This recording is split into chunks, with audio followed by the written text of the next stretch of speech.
안녕하세요. 주님의 마음을 받는 중요한 시간 주마중입니다. 어제는 어떠셨어요? 네, 여러 가지의 상황들이 전개됐겠죠? 잘 싸우셨습니까? 열심히 응원하겠습니다. 승리하셨든 패배하셨든 괜찮습니다. 이곳이 다시 회복하는 공간, 시간이 되었으면 좋겠습니다. 오늘 우리에게 승리를 갖다 줄 말씀이 있는데요. 골로새서 3장 10절 말씀입니다. 새 사람을 입었으니 이는 자기를 창조하신 이의 형상을 따라 지식에까지 새롭게 하심을 입은 자니라. 아멘, 아멘. 한 번 더 보겠습니다. 새 사람을 입었으니 이는 자기를 창조하신 이의 형상을 따라 지식에까지 새롭게 하심을 입은 자니라. 아멘, 아멘. 네, 이번에는 새번역 버전입니다.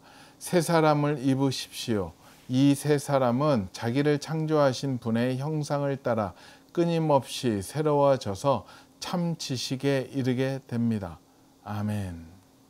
네, 이번에는 쉬운 성경 버전입니다. 여러분의 삶 속에 새로운 삶이 시작되었습니다. 여러분은 새 생활 가운데 더욱더 새로워져 가고 있습니다. 이것은 여러분을 창조하신 그분의 모습을 닮아가는 것입니다. 이 삶 속에서 하나님을 아는 참된 지식이 점점 더 자라날 것입니다. 아멘. 네, 오늘 함께 보면 너무나도 좋은 책이 새롭게 나왔습니다. 부흥하는 교회, 쇠퇴하는 교회입니다. 네, 이 책의 저자는요, 목회 데이터 연구소의 지용근 대표님과 웨스트민스터 신학대학원 대학교의 실천신학 교수님이신 김선일 교수님이 함께 공저한 책입니다. 이 책은요, 실질적인 조사를 통해서 지금 현재 부흥하는 교회와 쇠퇴하는 교회들을 조사해서 왜 부흥하고 있는지, 왜 쇠퇴하고 있는지를 과학적으로 분석해서 기도하면서 빠져나갈 방법들을 써놓은 책이기 때문에 목사님뿐만 아니라 교회 중직자들, 또 개인의 신앙의 성장에 있어서도 같이 대입해서 들었다 보면 많은 도움이 될 책이라고 생각이 듭니다. 네, 이 책 안에서 좋은 글이 있어서 나눌 텐데요. 글의 제목은요, 거기 멈추면 죽습니다. 지금 한국교회는 어디로 가고 있는가? 이 질문은 한국교회의 미래를 고민하는 이들이 직면한 시대적 물음이다. 이 책은 이 물음에 응답하고자 기획되었다. 과거 한국 사회의 영적 중심이자 공동체의 기반이었던 교회는 최근 들어 특히 코로나 이후 다수의 교회가 예배 회복에 어려움을 겪고 있으며 다음 세대의 급격한 감소, 교인 수의 감소, 허리 세대인 3040 세대의 이탈, 재정 축소, 헌신자 감소, 피로 누적 등의 문제로 목회 현장은 그 어느 때보다 더 심각한 도전에 직면해 있다. 목회자는 영혼을 책임지는 사역자이자 동시에 교회라는 조직의 리더로서 이 모든 변화와 위기를 감당해야 하는 위치에 있다. 신방과 행정, 설교와 예배, 교인 돌봄과 공동체 유지 등 다양한 역할을 수행하며 교회의 신앙을 지켜내기 위해 노력하고 있으나 코로나로 어려움을 겪으면서 목회자의 무기력함과 고립감이 사역 현장 곳곳에서 나타나고 있다. 이런 상황 속에서 다음과 같은 질문이 제기될 수 있다. 지금도 교회의 부흥은 가능한가? 그렇다면 부흥을 이끄는 핵심 요소는 무엇인가? 어떤 교회들이 실제로 부흥하고 있으며 이들은 무엇을 다르게 실천하고 있는가? 이 책은 이러한 질문에서 출발하였다. 목회 데이터 연구소는 이 질문에 실증적이고 객관적인 데이터를 바탕으로 응답하고자 전국의 부흥하는 교회와 쇠퇴하는 교회의 담임 목사와 교인 총 1320명을 대상으로 설문조사를 실시하였다.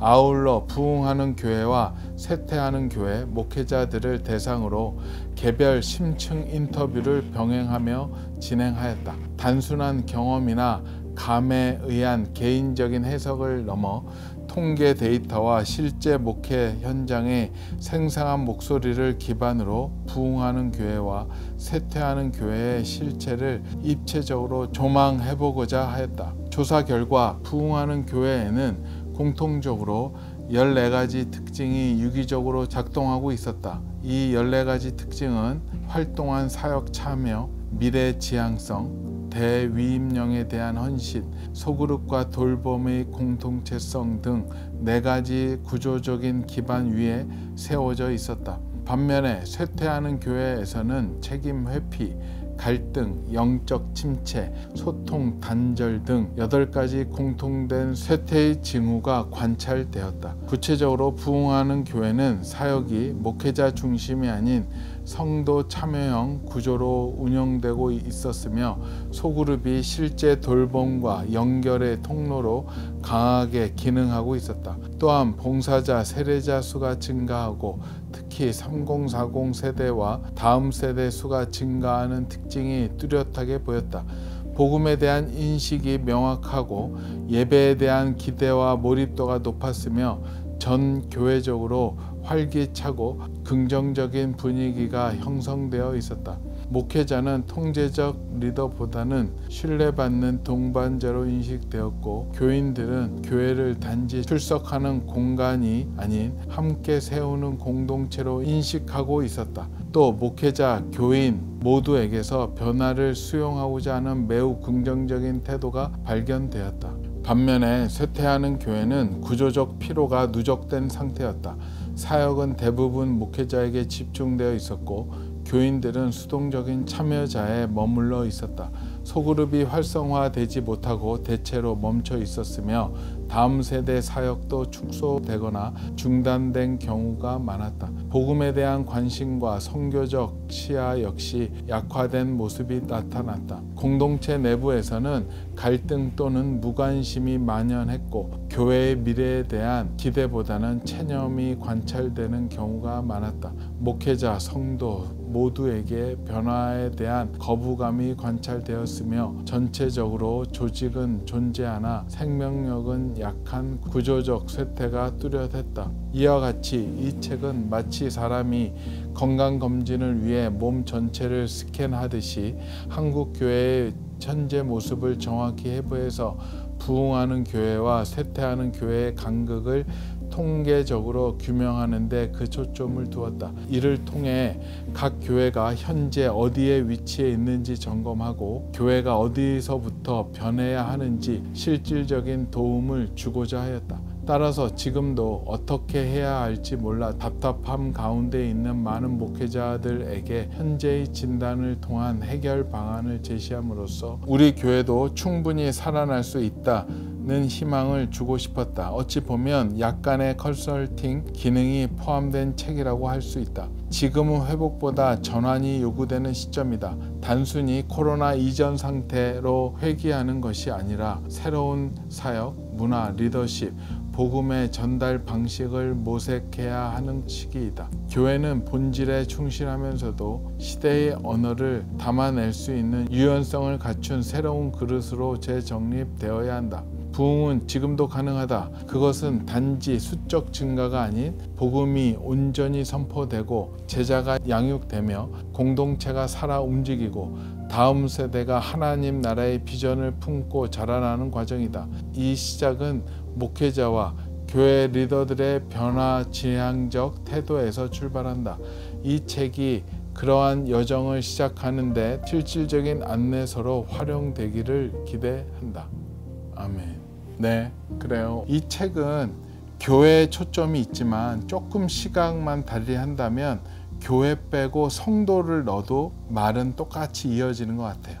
부흥하는 성도, 쇠퇴하는 성도, 이런 식으로. 이걸 보면서 교회에 대한 묵상보다는 우리 개인의 신앙에 대한 적용점을 생각해 보려고 합니다. 거기서 멈추면 죽습니다. 그것은 이 땅의 모든 조직 또 모든 사람에게 필요한 말이 아닌가 생각을 합니다. 멈추는 순간 우리는 도태되기 시작하고 여기가 좋사오니 라는 고백을 할 수밖에 없다라고 생각이 듭니다. 또 우리가 지금 믿고 있는 우리 기독교, 개신교를 개혁 기독교라고 하는데요. 개혁 신학의 핵심은 계속 개혁되어야 된다라는 겁니다. 지금 한국 교회를 볼 때나 우리 성도들을 볼 때나 그런 것 같아요. 이 정도면 큰 부흥이 있었고 이쯤이면 하나님을 잘 믿는 거겠지 라고 안주하는 순간 우리가 교만해지고 주님 외에 다른 것에 신경 쓰기 시작을 하면서부터 문제가 좀 발생되지 않았나 생각이 들어요.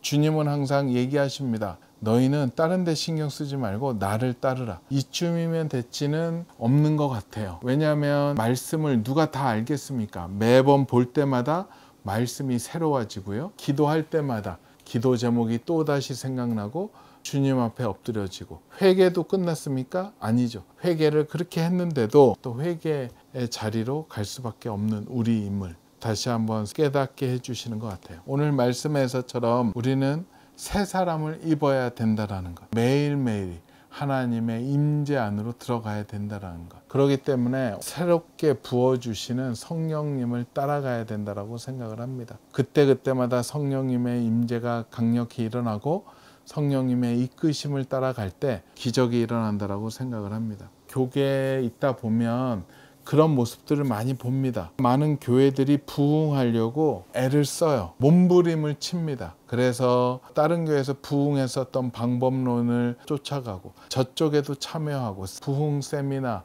뭐 이런 데도 많이 참여하죠. 하지만 마지막에 허탈한 상황만 많이 남는 것 같아요. 왜냐하면 하나님이 그 사람에 맞는 상황과 환경과 능력을 가지고 부어주셨기 때문에 그 예가 그대로 다른 사람한테 적용된다는 것은 쉽지 않은 것 같아요. 내가 경험해야 될 부흥은 내가 하나님과의 관계에서 찾아내야지 남들에게 행하신 성령님의 행적을 따라 한들 어느 정도까지는 되겠지만 그만큼까지는 올라가기 힘들다라는 것이 교계에 있으면서 보게 됩니다. 구체적인 방안들은 목사님들이 깨어서 기도하면서 성령님께 받아야 될 거라고 생각을 합니다. 개인적인 부흥도 마찬가지인 것 같아요. 성령님을 쫓아서 주님 앞에 나아가야죠. 그냥 쫓아가다 보면 하나님은 나한테 맞게끔 부흥을 허락해 주시지 않을까 생각이 듭니다. 부흥 또한 우리가 컨트롤할 수 있는 문제가 아니죠. 전적으로 하나님께로부터 오는 겁니다. 개인적인 은혜도 마찬가지죠. 이것은 그 은혜를 달라고 하나님한테 엎드리는 것서부터 시작을 해야 될 것 같아요. 부흥을 위해서 기도할 때, 성령님께 매달릴 때 하나님께서는 그곳에서 역사해 주신다라고 생각하고 있습니다. 저도 이 책을 이렇게 보면서 가장 크게 와닿던 글은 뭐였냐면 지금은 회복보다 전환이 요구되는 시점이다라는 이야기를 합니다. 회복은 과거 지향적이잖아요. 전환은 미래 지향적이고 회복하는 건 당연한데 거기에서 끝나는 것이 아니라 이제 새롭게 나아갈 때 옛날의 방법이 아니라 새로운 전환을 해야 된다는 것. 저도 그랬었던 것 같아요. 신앙이 어느 정도 정체된 느낌이 꼭 옵니다. 영적인 루틴을 계속하고 기도하고 말씀 보고 예배를 드려도 어느 순간 활성화가 안 되는 시기가 있었어요. 어떻게 보면 영적 슬럼프라고 얘기할 수 있겠죠. 기도하기도 싫어지고 말씀도 잘 눈에 들어오지도 않고 예배도 예전처럼의 감흥이 없어지고 그렇지만 멀리 도망갈 수도 없는 상황이고 그렇게 계속 기도의 자리에 가고 말씀을 보려고 하고 예배의 자리에 가지만 어떠한 것도 저의 마음을 변화시키지 못하고 감동을 주지 못하더라고요. 그럴 때 감정이 힘들어지고 하나님이 멀어지게 되고 괜히 내 안에 자책감이 죄성이 드러나서 힘들게 하고 무기력하게 만들었던 때가 있었던 것 같아요. 저는 그때 어떻게 그 영적 슬럼프를 빠져나오냐면요. 그냥 솔직해집니다. 하나님 앞에 나아가서 아무런 감흥이 없습니다. 오늘 성경 읽기가 싫어집니다. 하소연을 합니다. 하나님, 이러면 안 되는 거잖아요. 하나님, 말씀을 더욱더 깊이 볼 수 있게, 더욱더 기쁘게 기도할 수 있게, 기쁘게 순종할 수 있게 하나님 도와달라고 그냥 엎드리게 되더라고요. 거기가 시작인 것 같아요. 교회 공동체도 그런 것 같아요. 뭔가 슬럼프가 오고 점점 쇠퇴해 갈 때 일단 솔직해져야 될 것 같아요. 솔직해지면 문제가 보이더라고요. 저도 솔직해지니까 내한테 왜 그런 현상들이 왔는지, 왜 기도를 해도 힘이 안 나고 말씀을 봐도 신이 안 났는지가 보이게 하시는 것 같았어요. 저한테 이유는 교만이었어요. 이 정도면 됐지, 이 정도면 내가 누구를 가르칠 사람이지, 막 이런 교만한 마음이 들어올 때 영적 슬럼프가 오더라고요. 그것이 깨달아지고 회개가 되면서 영적인 슬럼프가 한 발 한 발 빠져나왔던 것 같아요. 이번 책에도 보니까 자신의 문제들을 드러내고 실질적으로 고백을 할 때 자기 안에 그런 문제들이 드러나고 다시 상승 곡선이 시작을 했었습니다. 오늘 말씀처럼 새 사람을 입었으니 이는 자기를 창조하신 이의 형상을 따라 지식에까지 새롭게 하심을 입은 자니라. 우리는 새 사람을 입었고 매일매일 새롭게 하심을, 기름 부음을 부어 주십니다. 우리가 그것을 따라가지 않는다면 영원히 이 문제에서 해결될 수 없을 것이라고 생각이 듭니다. 우리 주마중 식구들은 어떠세요? 매일매일 내가 새 사람이다, 새로운 기름 부음을 받고 있다는 그 정체성을 잡고 계십니까? 그걸 놓치는 순간 우리는 많은 것을 놓치게 되는 것 같아요. 그리고 어디에서부터 하나님과의 문제가 생겼는지를 잘 추적을 해봐야 될 것 같아요. 어디서부터 기도가 안 됐는지, 말씀을 안 보게 되었는지, 무슨 일 때문에 예배가 안 좋아졌는지, 그것을 개인적으로 체크해 나아가고 교회는 교회대로 체크해 나아갈 때 문제가 드러날 것이고, 그 문제를 가지고 다시 기도해야 되겠죠. 그 문제를 풀어갈 때 필요한 것은, 하나님은 우리에게 십자가를 요구하시는 것 같아요. 너희의 가지고 있는 기득권을 내어놓아라는 그런 요구를 많이 하십니다. 어찌 보면 기득권을 내놓는 게 우리가 십자가에 못 박히는 그 일일 수 있는데요. 교회에서는 그런 중직자의 권력들을 내어놓으라고 하실 것이고, 목사님들에게도 또 자신만이 가지고 있는 생각들도 내어놓으라고 할 수 있을 거고요. 그거를 내어놓지 못한다면, 새 사람을 입지 못한다면 쇠퇴할 것이고 부흥의 길로 가기 힘들 거라고 생각이 듭니다. 오늘 또 본문 가운데 좋은 내용이 있어서 잠깐 나누겠습니다. 지금은 회복보다 전환이 요구되는 시점이다.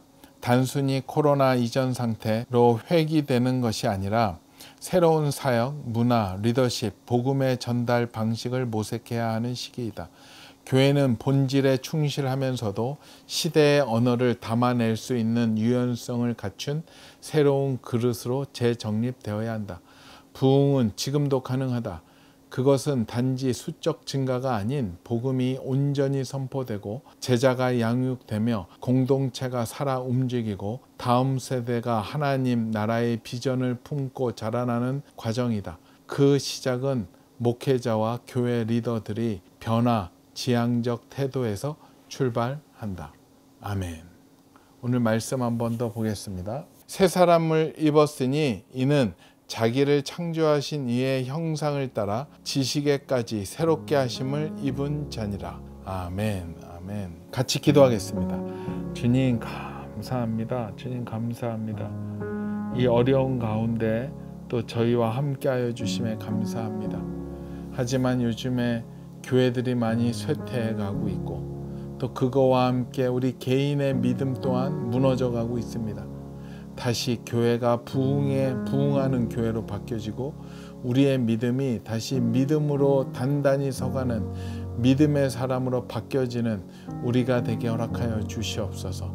주님, 이 책 가운데 함께하여 주시고 이 책을 통하여 많은 사람들이 깨닫고 하나님의 부흥을 준비하는 하나님의 백성들로 삼아 주시옵소서. 감사하오며 거룩하신 예수 그리스도 이름으로 기도합니다. 아멘. 그래요. 우리가 비난하는 자리에 있지 말고 실질적으로 변화되는 자리에 있었으면 좋겠습니다. 우리 교회가 변하고 부흥하고 우리 개인의 믿음이 활성화되고 더 단단해지는 그런 모습으로 변화되었으면 좋겠어요. 한번 기도하시면서 우리 댓글창에 그런 마음들 나눠주셨으면 좋을 것 같아요. 어떻게 하면 우리가 살아날 수 있는가? 어떻게 하면 우리가 회복될 수 있는가? 어떻게 하면 더욱더 주님과 친해질 수 있는가를 나눌 수 있다면 좋을 것 같아요. 그런 이야기들을 가지고 나에게 적용해서 함께 변화돼가는 그 길에 동참하는 우리 모두가 되었으면 좋겠습니다.